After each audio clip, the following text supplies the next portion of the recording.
Shalom, selamat pagi Amang Inang dan keluarga. Kita berjumpa kembali di Renungan Carpe Diem HKBP Pemianggrek, hari Rabu tanggal 15 November 2023. Sebelum kita merenungkan firman Tuhan, kita bernyanyi dari buku Injil nomor 219 ayat 1.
Firman Tuhan untuk hari ini tertulis dalam Ibrani pasal 13 ayat 8. Yesus Kristus tetap sama, baik kemarin maupun hari ini dan sampai selama-lamanya.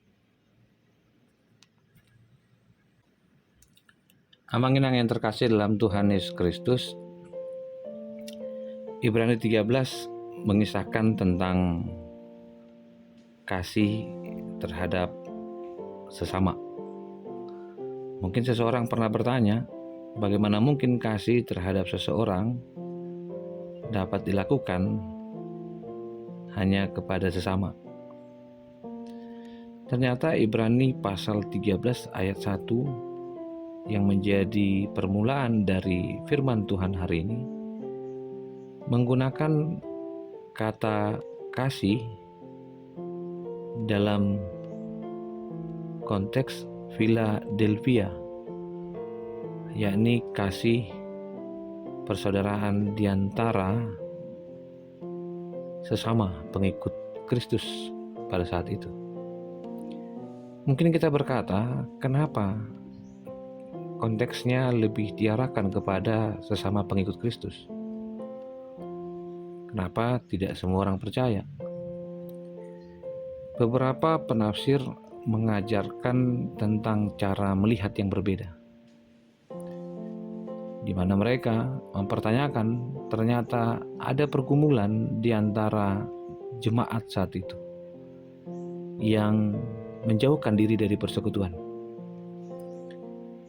Ada nilai kebaikan yang harus diperhatikan dengan memberi tumpangan kepada orang lain, dan ini pun ditujukan untuk para pelayan bagi pemberita Injil yang perlu dibantu oleh orang-orang jemaat saat itu.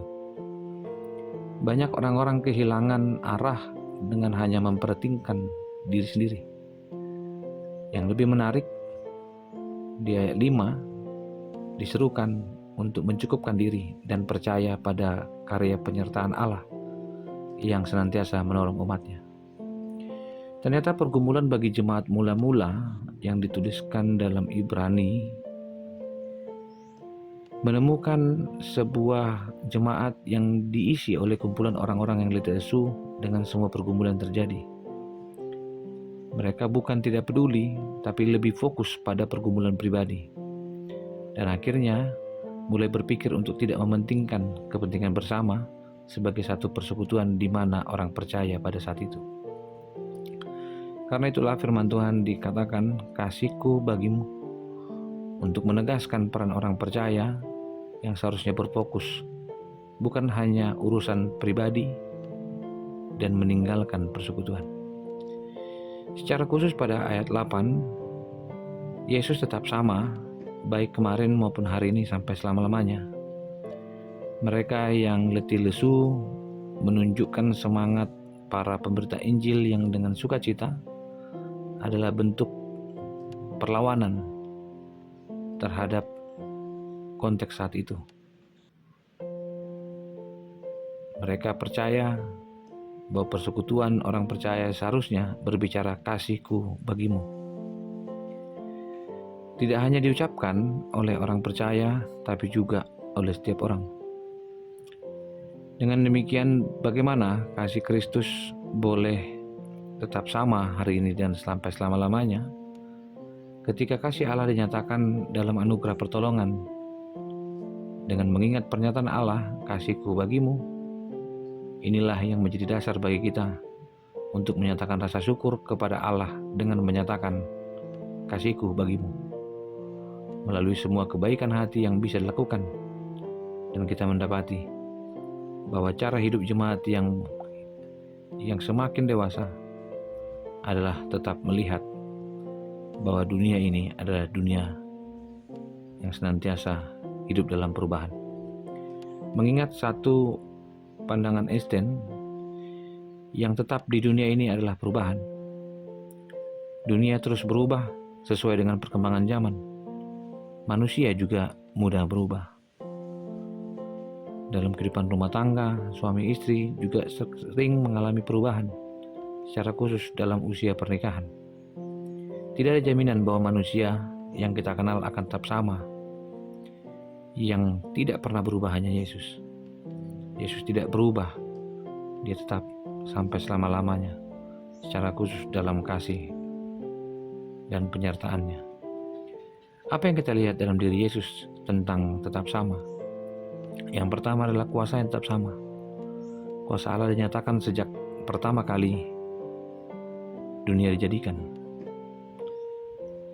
Allah adalah sumber kehidupan. Dan dalam diri Yesus kita menyembah Allah yang berkuasa karena Ia sanggup melepaskan kita dari kuasa yang membuat kita sulit untuk mendapatkan keselamatan. Yang kedua, ingatlah janjinya tetap sama. Janji Allah tidak bisa dilupakan. Ketika Allah sudah berjanji, maka Ia akan menggenapinya. Janjinya mencukupi, janjinya menyelamatkan, bahkan janjinya memuaskan dan menjaga kita. Yang terakhir, pribadinya tetap sama. Saat dunia diciptakan dan Yesus bersama-sama dengan pencipta itu, Tuhan yang sama yang sekarang ini berada dalam hidup kita. Bila kita berdoa dan bercakap-cakap bersama dengan Tuhan, maka kita juga bercakap-cakap dengan pribadi yang dulu sama, yang bercakap-cakap dengan para tokoh-tokoh dalam Alkitab. Pribadinya tetap peduli. Kita mempunyai Allah yang tidak berubah. Kita dapat mempercayainya. Tidak perlu ragu terhadap janji itu. Karena itu, mari belajar dari Israel yang terkadang melupakan Tuhan. Namun Tuhan tidak berubah. Karena Tuhan tetap mengasihi kita. Karena itu teruslah bersama dengan Yesus. Bahwa apapun yang dijanjikannya, dengan kuasanya, Tuhan memberikan jaminan keselamatan bagi kita. Ikuti, membagikan kasihku bagimu. Mengutip satu tulisan dari Anton de Saint, dia katakan cinta terhadap orang lain bukanlah saling menatap satu sama lain, melainkan bersama-sama melihat ke arah yang sama. Biarlah cara kita melihat Yesus yang tetap sama adalah cara kita untuk mempersiapkan hidup yang selalu dalam penyertaan Tuhan. Selamat beraktivitas, Tuhan mengasihi. Terima kasih Tuhan untuk hari ini. Terima kasih untuk penyertaan-Mu. Kami percaya bahwa Yesus tetap sama, tetap mengasihi kami hari ini sampai selama-lamanya. Kasih anugerah dari Kristus Yesus, kasih dari Allah Bapa, dan persekutuan dengan Roh Kudus memberkati dan menyertai-Mu. Amin.